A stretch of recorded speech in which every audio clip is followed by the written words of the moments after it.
voices with over 70 years combined experience.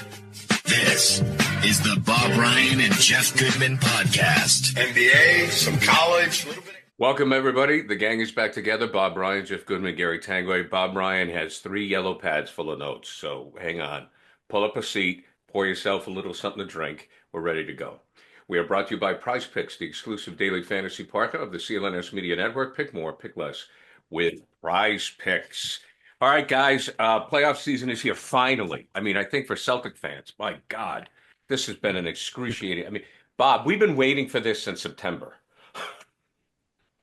Well, it was we had a season with a little bit of intrigue because they had that bump in the road, and we were worried a little bit about what was going on, and they were lead blowing, and now, right. It was worried.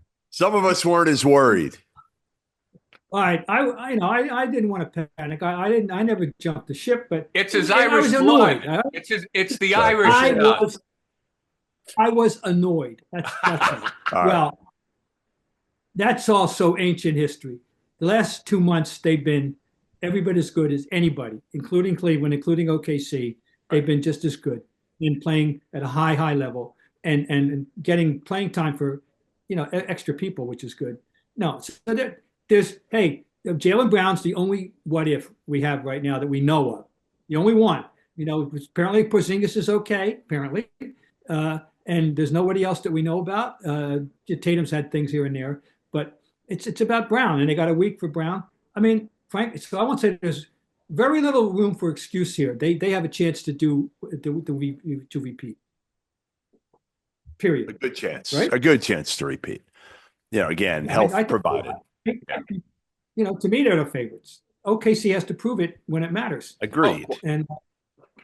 But I'll say this: 68 is a rarefied number of wins in history of the league. Right. 68 as that's a big cutoff number. Even if that tells you what a wonderful year they had. That's as many wins as the best, not as the Celtics have ever had, which was 72-73. They were 68-14. So I take my hat off to them. And by the way, before you go any farther about the Celtics, okay, guys, would you care to guess how many times they have now won 60-plus games in their history? Take a shot at that? I don't know. Hang on a minute. 30. Oh, no, don't be. This league's only 70. I would say 10 or 12. Well, now wait a minute. Before you poo-poo me here, hang on. Now let me give you my. Well, wait a minute. Whoa.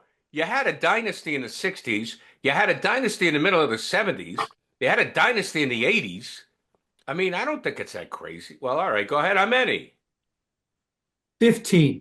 I was close. I was closer than Gary. That's the most. How many do you think the Lakers had if the Celtics have had 15? Well, now I'm gun shy. Gary's going to guess 40 now. I don't want to get yelled at. 45, Bob. How's that? Lakers have had 11. Wow. So Okay. Celtics spread equal the field in 60-win seasons. They had the most ever, 15. And they were the first team to win 60 back in 1961-62 in an 80-game schedule. Their first 60-win season was 61-62. They were 60-20.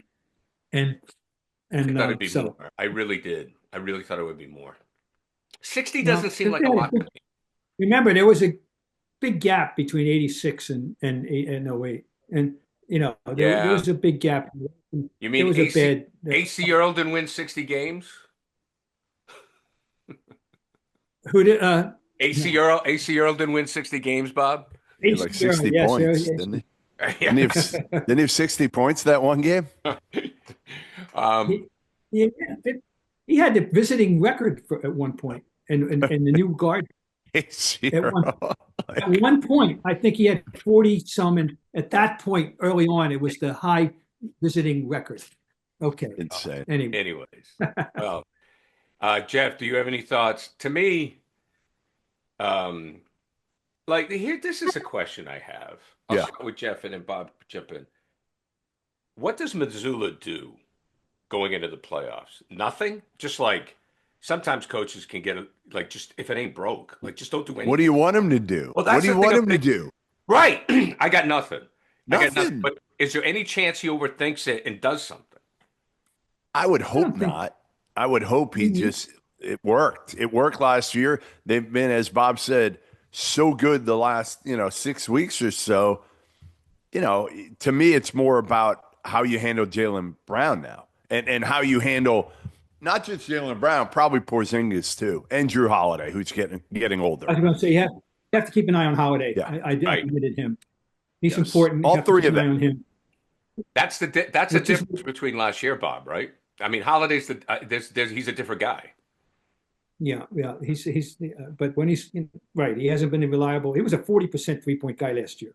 Right. Last year, and that's high level. But then again, Pritchard gets better every year. Yes, and your guy. He's a serious factor. He's an important part of this puzzle now.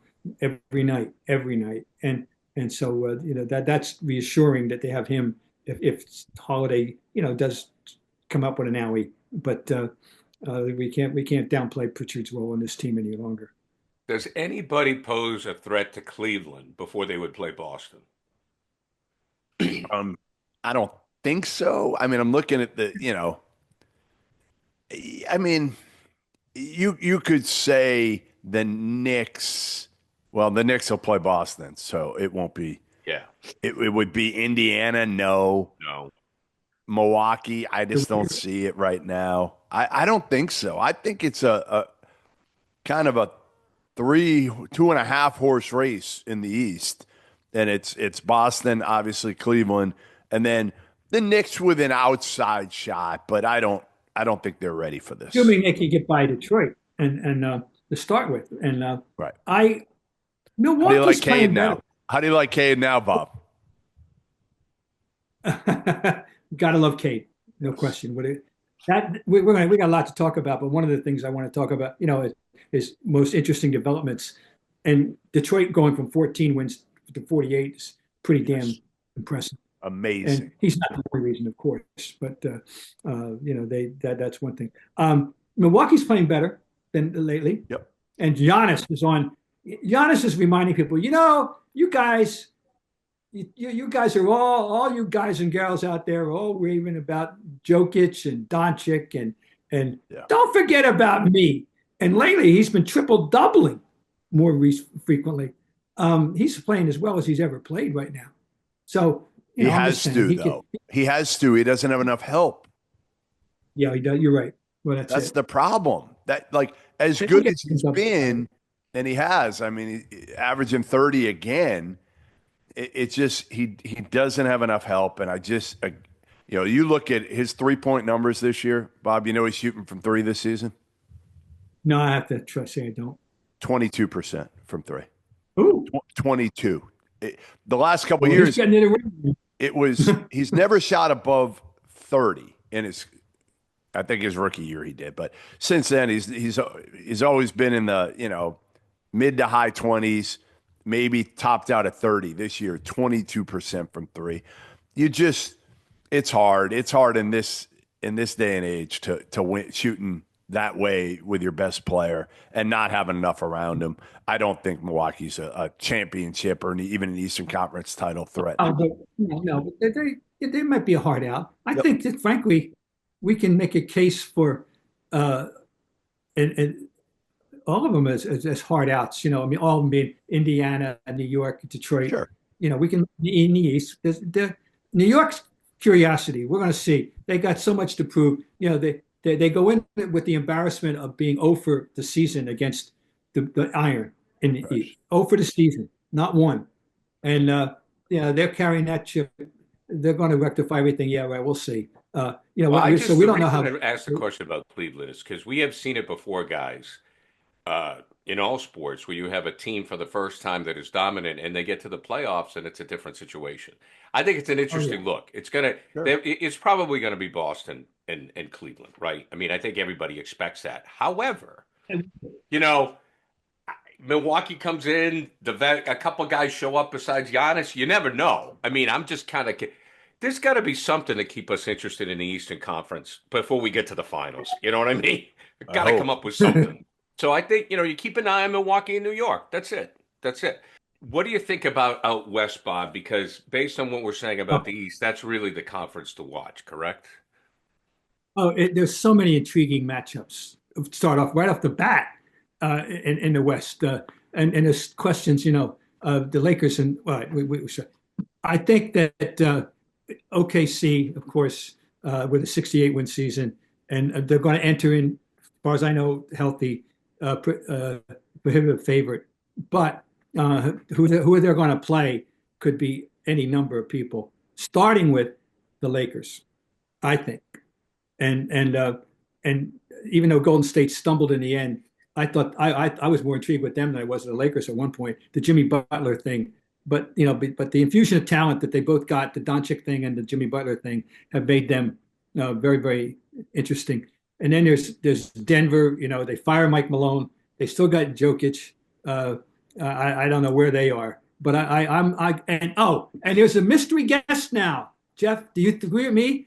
Don't sleep on, as we like to say, the Clippers. They've been awesome.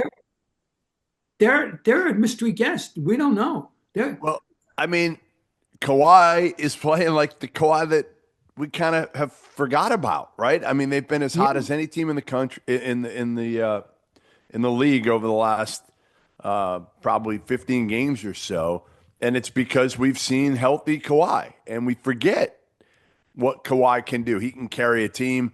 Zubac has been terrific down low. He gives them something that a lot of other teams don't have. And Harden is a complimentary piece is fine, but it's about Kawhi, guys. And I can't wait to see, because we just haven't seen it in a while. A healthy Kawhi in the playoffs. Can he carry a team? Well, he has. He's done it well. Right. He's done it once before. I mean, remind me. I'm trying to remember because I know somebody went to San Antonio when he went there. I mean, Kawhi didn't have anybody on that Toronto team, did he?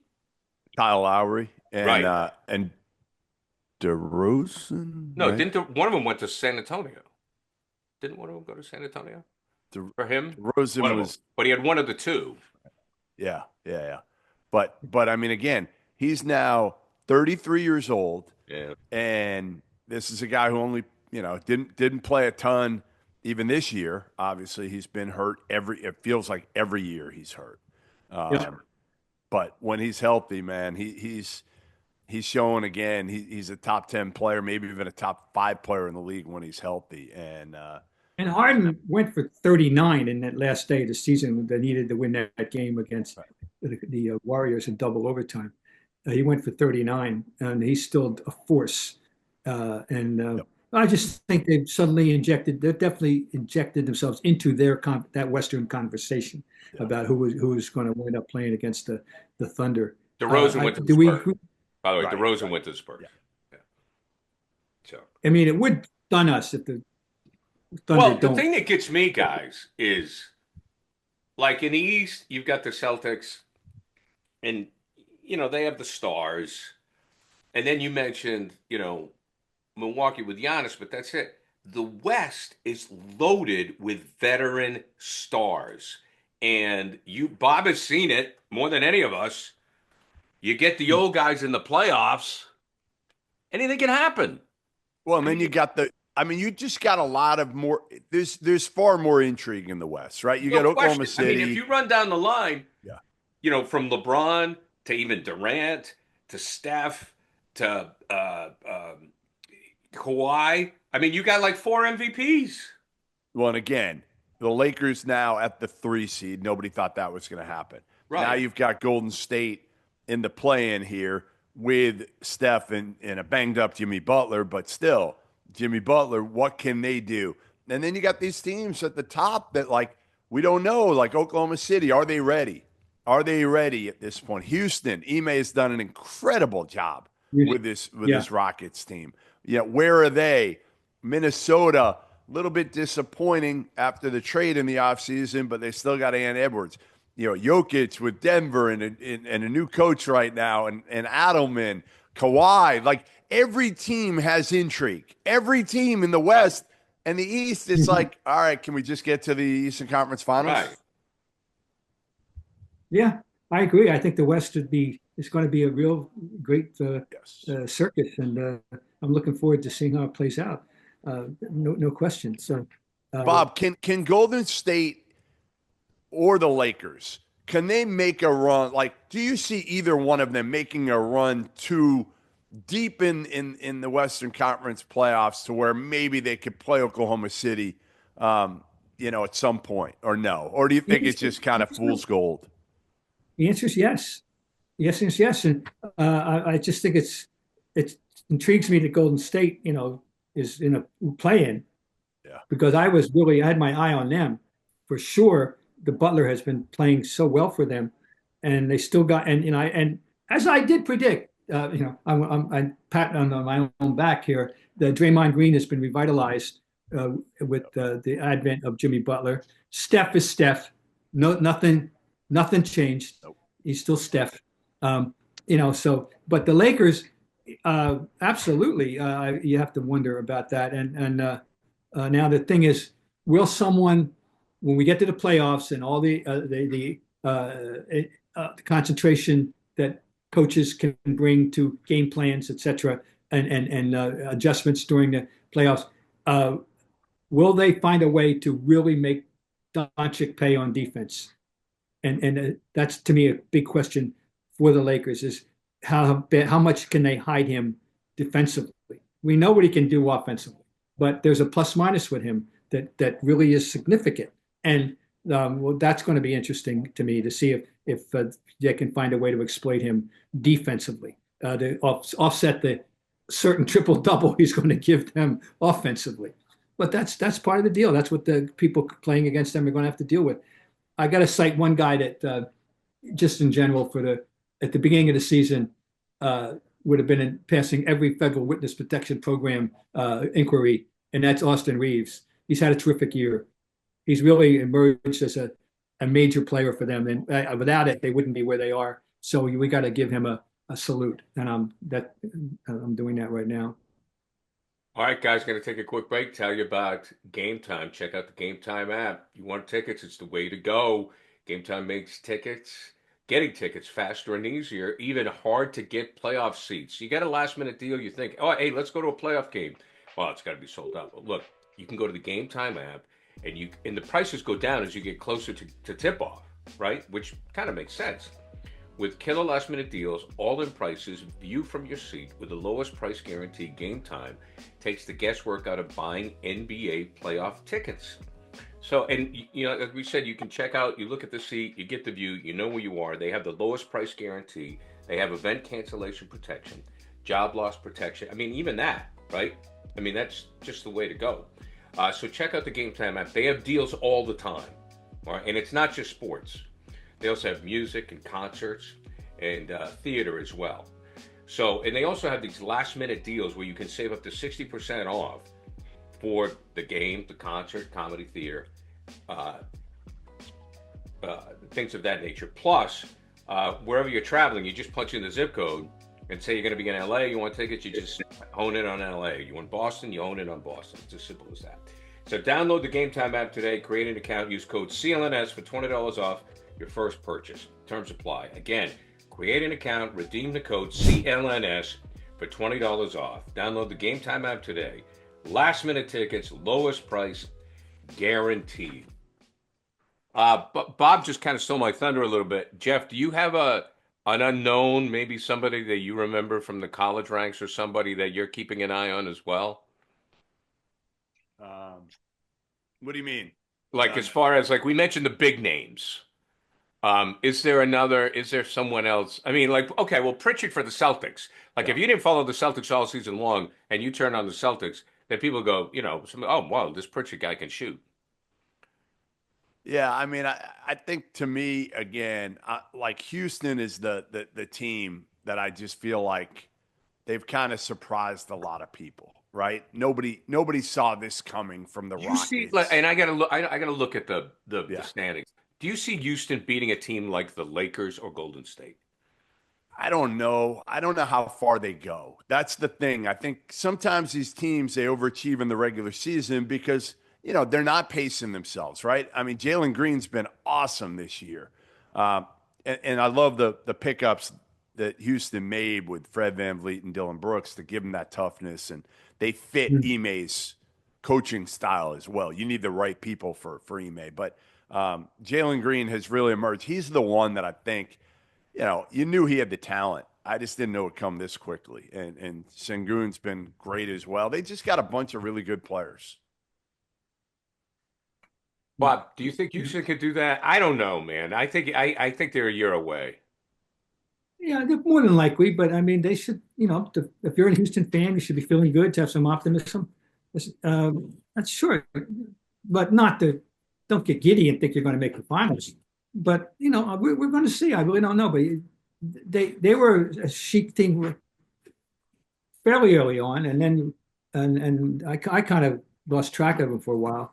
But now I know they're back, and that's fine. No, I agree that we saw them early on. If you remember, they beat the Celtics early on, as I remember. Right. And that got my attention right then and there with that group. And so yeah, they sure they're in that mix. The West, once again, with our theme here at the moment is the West and intrigue of the West, and all kinds of things could happen. There's absolutely so many things that we would say, I'm not surprised. Right.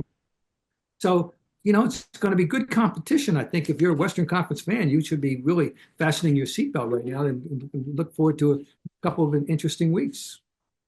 Yeah, no question. Bob, after all the years that you've covered this league, are you surprised at the coaching changes and the timing of the coaching changes?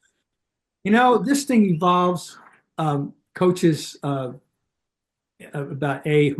what kind of guys get to be coaches. Back in the 50s, it was always ex-players, almost always ex-players. And then we evolved in the college coaches, which became in vogue in the late 60s, early 70s. And then we get into the guys who start out as video coordinators, or bringing coffee, how many lumps to the boss.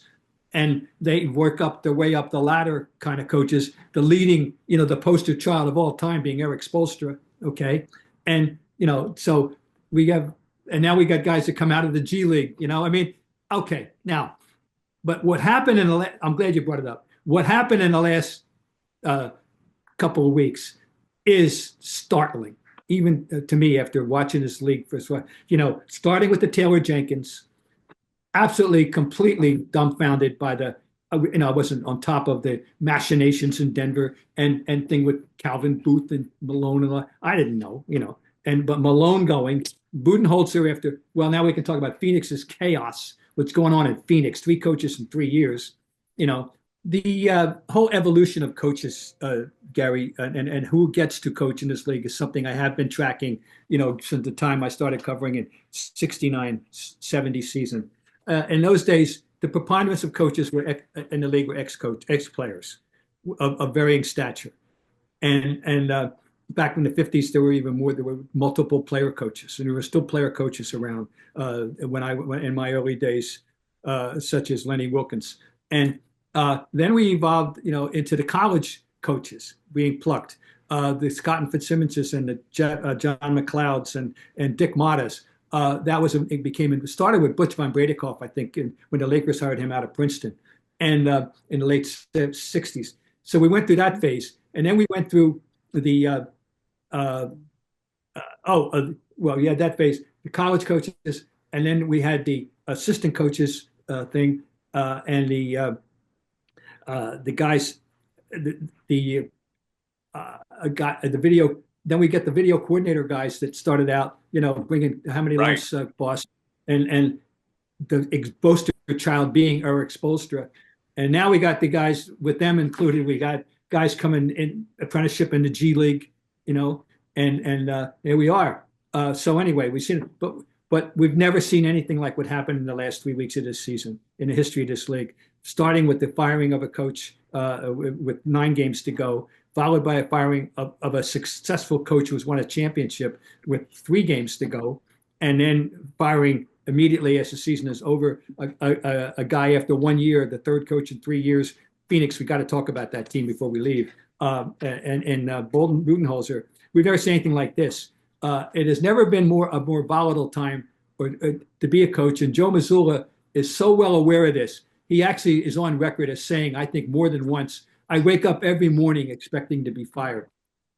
So that's he's seen it all now. You watch what's going on. He's a smart guy. So he won't be surprised when the doomsday comes. But it's a hazardous profession now, more than it ever was. So there you go. Jeff, what do you think? I mean, I understand it. I mean, it's going on in college as well, where because of NIL, there's more pressure to win right away, and college coaches are only going to get a couple of years.